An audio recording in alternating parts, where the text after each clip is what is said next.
Good afternoon, all. So, previous lectureમાં આપણે the traffic engineer ની liability, responsibility, બરાબર, methodology એ બધું વિશે વાત કરી હતી, બરાબર. અને બેઝિક અમુક ડેફિનેશન્સ ને બધું બેઝિક ઇન્ટ્રોડક્શન જે જોયું હતું કે what are the different types of the responsibility the traffic engineers are or traffic engineers have to perform, બરાબર. સો લાસ્ટ લેક્ચરમાં આપણે બધું જોયું, તો આજના લેક્ચરમાં આપણે સ્ટાર્ટ કરીએ છીએ, બરાબર, the concept of mobility and accessibility, બરાબર છે. હવે સૌથી પહેલા બે વચ્ચેનો આપણે ડિફરન્સ સમજી લઈએ કે vote is the accessibility and what is the mobility, બરાબર. સો સૌથી સિમ્પલેસ્ટ ટર્મમાં જ્યારે એની ડેફિનેશન કહેવામાં આવે કે vote is the accessibility and what is the mobility, બરાબર છે. So the accessibility is access to the activities, બરાબર. કે ભાઈ તમારે કોઈ બી એક્ટિવિટીને એક્સેસ કરવું છે, બરાબર, તો એ જે ટર્મ ઓર એ તમે જેની જે યુઝ કરો છો, તો એ ટર્મને કહેવાય તમારી એક્સેસિબિલિટી. લાઈક એક એક્ઝામ્પલ આપો, બરાબર, કે તમારે તમારા ઘરેથી, બરાબર, કોઈ મૂવી થિયેટર જવું છે, કાં તો કોલેજ જવું છે, બીજી કોઈ બી જગ્યાએ XYZ લોકેશન ઉપર તમારે જવું છે, બરાબર છે. સો તો તમે તમારા ઘરેથી નીકળો છો અને એ પર્ટિક્યુલર કોઈ બી ટ્રાન્સપોર્ટેશન મેથડ તમે યુઝ કરો છો, બરાબર. એ ટ્રાન્સપોર્ટેશન મેથડ તમે લાઈક યુઝ કરો, BRTS છે ઓર મેટ્રો છે, બરાબર. સો એ મેટ્રો સ્ટેશન સુધી પહોંચવા વખતે તમને કેવી રીતની એની કેટલી તકલીફ પડે છે કે કેટલું ઇઝીલી તમે રીચ થઈ શકો છો. So it is called accessibility. So access to the activity, બરાબર, કે એક્ટિવિટી કેવી થાય કે ભાઈ મેટ્રો ઓર ત્યાં આવે છે, ત્યાંથી તમને કોઈ એક જગ્યાએથી બીજી જગ્યાએ લઈ જાય છે. So that cold the activity.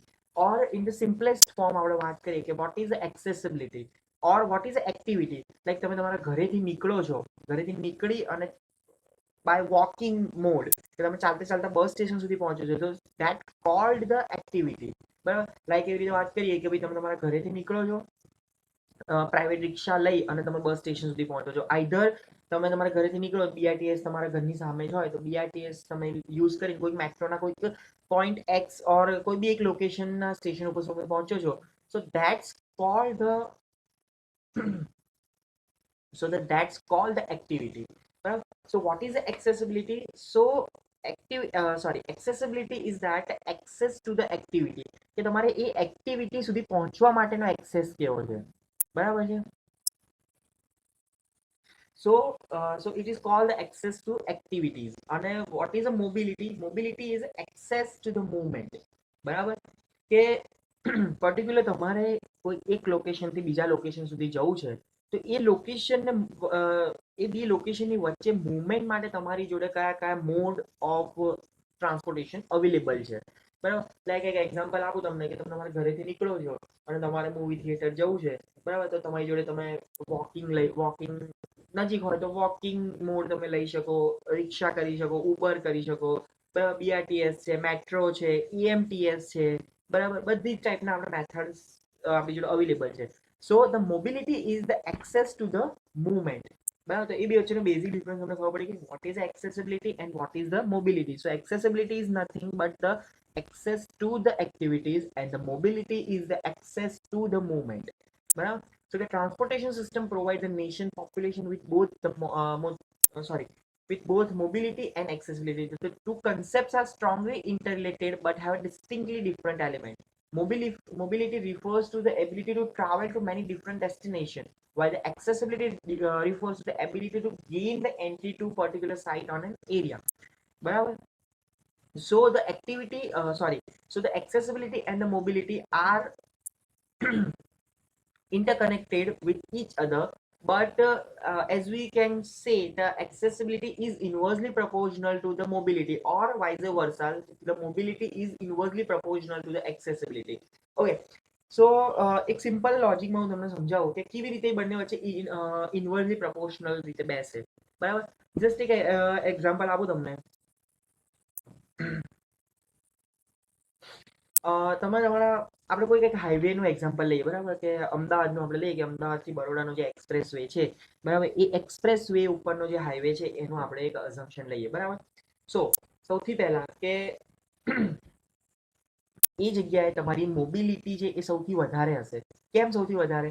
કારણ કે ત્યાં તમે ડિફરન્ટ ટાઈપ્સના વ્હીકલ્સનો યુઝ કરી તમે એ જગ્યાએથી બીજી જગ્યાએ પહોંચી શકો, બરાબર. પણ ઓન ધ અધર હેન્ડ કે પર્ટિક્યુલર તમારે કોઈ જગ્યાએથી જો એક્સેસિબિલિટી લેવી છે કે ભાઈ ત્યાં તમારે બસ સ્ટેન્ડ તમને ના મળી શકે, બરાબર છે. સો કોઈ એવી જગ્યાએ કે જ્યાં તમારી મોબિલિટી વધારે હોય પણ તમારી એક્સેસિબિલિટી ઓછી હોય. સેકન્ડલી કે જે કોઈ જગ્યાએ તમારી એક્સેસિબિલિટી વધારે હોય જ્યાં તમારી મોબિલિટી ઓછી હોય. લાઈક એક વસ્તુ કહું તમને કે અહેમદાબાદનો કોર સિટી એરિયા છે, બરાબર.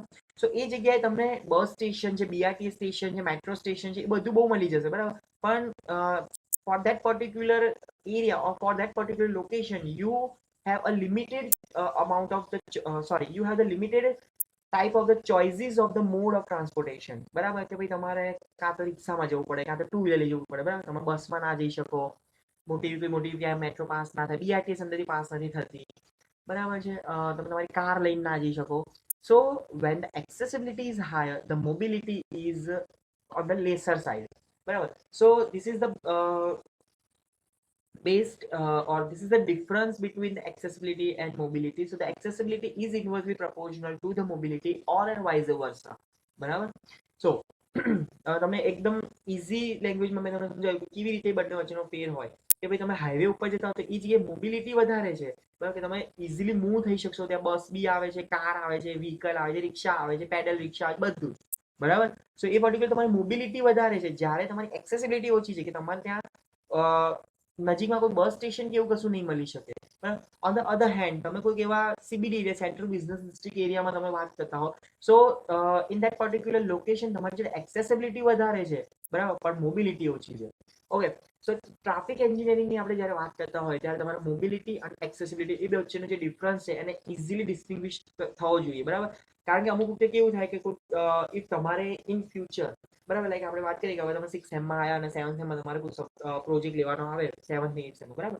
તો તમે કોઈ ટ્રાન્સપોર્ટેશનનો પ્રોજેક્ટ લો છો, બરાબર, એમાં તમે સ્ટડી કરો છો, પણ જો તમને એક્સેસિબિલિટી અને મોબિલિટી વચ્ચેનો ડિફરન્સ નહીં ખબર હોય તો આઈધર કોઈ વખત એવું થઈ શકે કે તમારી જે સ્ટડી છે તમારે કરવી હોય એક્સેસિબિલિટી પર, બરાબર, પણ જાય તમારી મોબિલિટી ઉપર. સો તમારું જે ફાઇનલ કન્ક્લુઝન છે, ફાઇનલ જે રિઝલ્ટ છે એ કંઈક ડિફર થઈ શકે, ઓર તમારી આખી જે સ્ટડીનું જે પેરામીટર છે આખો ફેલ થઈ શકે તમારો. સો તમારે એ બે વચ્ચેનો ડિફરન્સ ઇઝીલી ડિસ્ટિંગ્વિશ થવો જોઈએ કે ભાઈ what is accessibility and what is the mobility, બરાબર. ટ્રાન્સપોર્ટેશનમાં 3 વસ્તુ મેઇન કરવામાં આવે છે: people, goods and the vehicle, બરાબર. The most common unit use by the traffic engineer is the vehicle. Highway systems are planned, designed, and operated to move vehicles safely and efficiently from place to place. Yet, the movement of the vehicle is not the objective.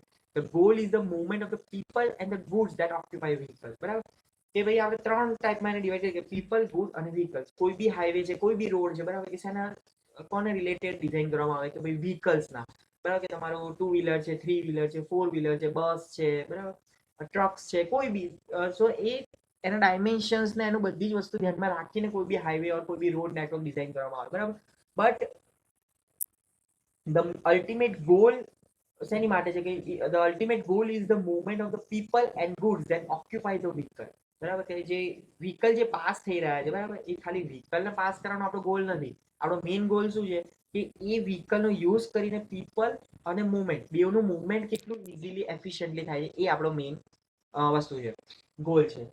Modern traffic engineering now focuses more on people and goods, while lane must be added to freeway to increase its capacity to carry vehicle. Its person capacity can be increased by increasing the average vehicle occupancy.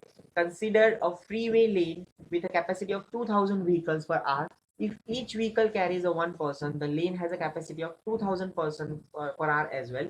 If the average car occupancy is increased to 2% per vehicle, the capacity in terms of the people is doubled to the 4000 person per hour. If the lane were established as an exclusive bus lane, the vehicle capacity might be reduced to 1000 vehicle per hour due to the larger size and poorer operating characteristic of bus as compared with the automobiles. However, if each bus carries a 50 passenger, the people capacity of the lane is increased to 50,000 person per hour. બરાબર. સો આ એક શું વસ્તુ છે કે ભાઈ આપણે કોઈ બી કેપેસિટી જ્યારે ફાઇન્ડ કરવાની હોય કોઈ બી હાઈવેની, કોઈ બી રોડની કે કોઈ બી જગ્યાની, બરાબર. તો કઈ બે રીતે આપણે કરવામાં આવે કે ભાઈ 1 કલાકમાં કેટલા વ્હીકલ પાસ થાય છે અને 1 કલાકમાં કેટલા પેસેન્જર્સ પાસ થાય છે અને કેટલા પર્સન પાસ થાય છે, બરાબર છે. જસ્ટ એક આપણે એક્ઝામ્પલ કરીએ કે આપણી જોડે એક અત્યારે ફ્રી વે છે બરાબર છે, એમાં 2000 વ્હીકલ આપણી જોડે પાસ થઈ રહ્યા છે, બરાબર છે. 2000 વ્હીકલ પર આરે પાસ થાય છે. હવે એક અઝમ્પશન લઈએ કે ભાઈ દરેક વ્હીકલમાં એક એક જણ જ છે, બરાબર. તો શું થયું કે ભાઈ 2000 લોકો પાસ થાય 1 કલાકમાં, બરાબર, as per the vehicle plan, બરાબર. So if the average car occupancy is increase to 2% per vehicle, બરાબર.